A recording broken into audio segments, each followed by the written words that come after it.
अंधेरे में अचानक किसी के भागने की आवाज गूंजती है। कदम तेज, सांसें टूटी हुई, जैसे कोई जान बचाकर भाग रहा हो। अचानक वो रुकता है। उसके सामने वही पुराना कुआं, पीछे से सरसराहट। धीरे धीरे कोई उसके बिल्कुल पास आकर फुसफुसाता है, अब भाग क्यों रहा है? तूने ही तो मुझे बुलाया था। एक पल की खामोशी, फिर दिल दहला देने वाली चीख।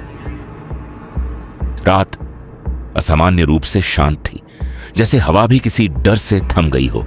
गांव के बाहर वह पुराना कुआं अंधेरे में गुम था। लोग कहते थे वहां काली रहती है और जो भी उसका नाम लेता है वह कभी वापस नहीं आता।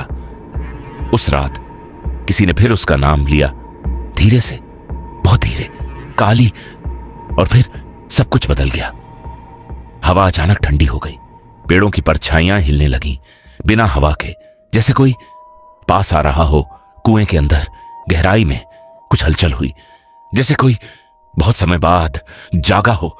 धीरे धीरे अंधेरे से एक काली आकृति उभरने लगी।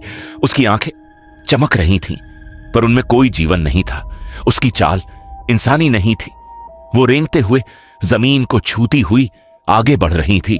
और फिर अचानक सब शांत हो गया। अगली सुबह कुएं के पास बस कुछ निशान मिले, जैसे कोई घसीट कर अंदर ले जाया गया हो। गांव वाले समझ गए काली ने फिर किसी को बुला लिया, लेकिन असली डर अभी बाकी था।